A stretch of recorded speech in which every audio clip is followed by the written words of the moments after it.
You see them everywhere. The person who eats lunch alone, the one who never joins the group chat, the neighbor who keeps their curtains drawn. Maybe you are that person, the one who walks alone not by choice, but because something inside has convinced you that solitude is safer. Society tells us that loneliness is a problem to be fixed. Just go out, meet people, put yourself out there. But for those who walk alone, the barrier isn't a lack of social skills. It's a dark, often unspoken psychological secret. The secret is this: they have learned, through painful repetition, that connection equals danger. Not in a dramatic, obvious way, not necessarily abuse or betrayal, but in 1,000 small moments where reaching out led to rejection, ridicule, or disappointment. So the mind builds a fortress, not because it hates others, but because it has learned to protect itself from the pain of being let down. This is the first layer of the secret, the quiet shame of believing that you are fundamentally unwanted. You tell yourself you prefer being alone, you're independent, you don't need anyone. But deep down, that story masks a deeper wound. The wound whispers, if I let someone in, they will eventually see who I really am and leave. So you leave first. You pull away before they can. You walk alone, and you call it strength. But the body knows the truth. Loneliness isn't just an emotion. It is a biological alarm, as real as hunger or thirst. Neuroscientists have discovered that social rejection activates the same brain regions as physical pain. The anterior cingulate cortex, the same area that registers a burn or a cut, lights up when you feel excluded. Your body doesn't distinguish between a broken bone and a broken bond. Both are threats to survival. And because connection once meant pain, your nervous system now scans every social situation for signs of danger before you even know it. This is the biological truth behind walking alone. It's not a character flaw, it's a survival strategy that outlived its usefulness. For 99% of human history, being alone meant death. Exile from the tribe was a literal death sentence. Your brain is still wired for that ancient world. It treats being ignored at a dinner party like being left behind by the migration. So when you avoid connection, your brain thinks it's protecting your life. But in today's world, that protection becomes a prison. Now we arrive at the root, the place where this wiring was forged. It often begins in childhood, in the moments when your needs went unmet.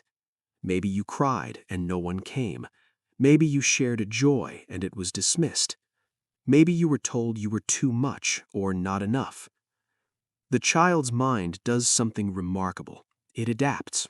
It learns that to survive emotionally, you must stop needing. You become the easy child, the quiet one, the one who doesn't cause trouble. And that mask becomes your identity. By adolescence, you've perfected the art of being invisible.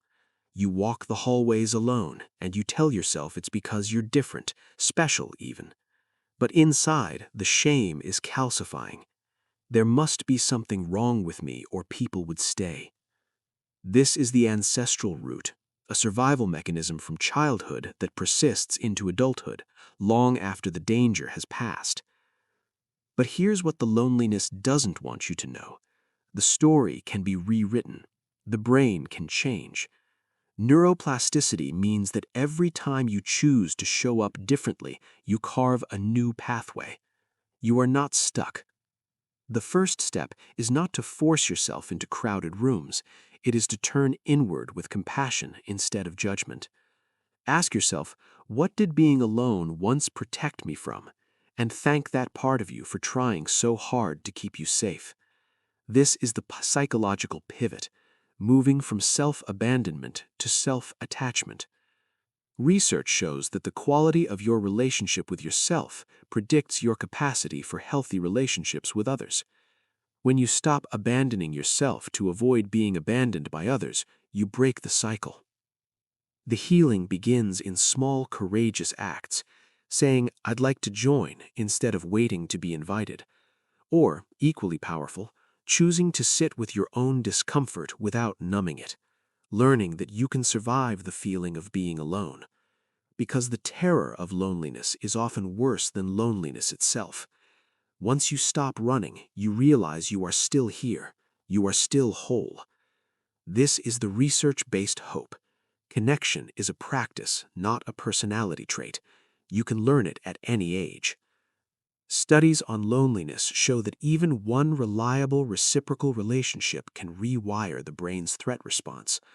You don't need a crowd. You need one person who sees you, and that person can start with you.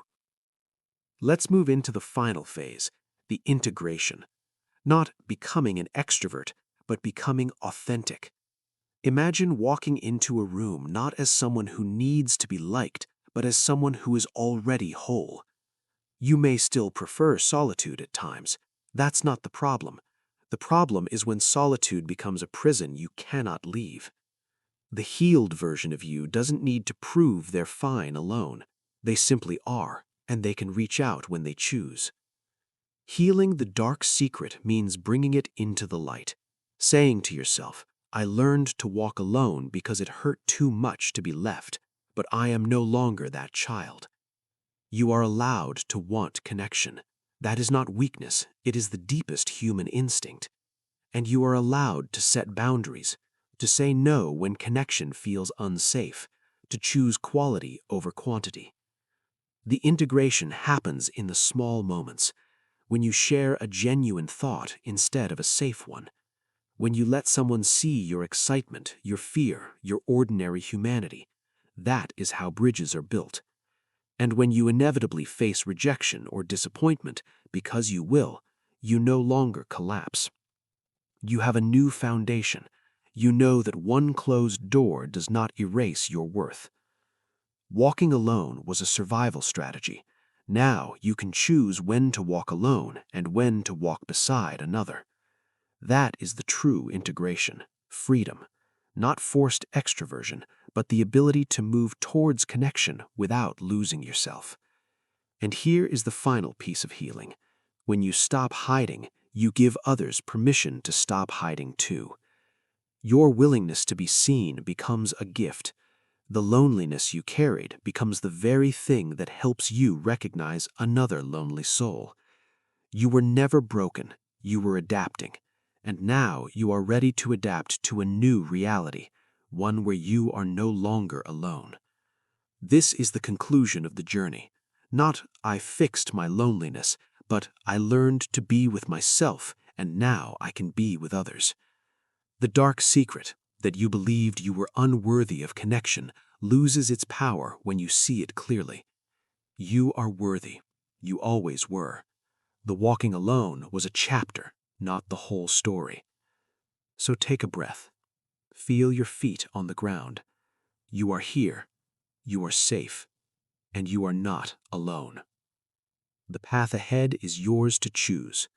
Walk it with courage, with tenderness, and with the quiet knowing that you were never meant to walk it alone forever.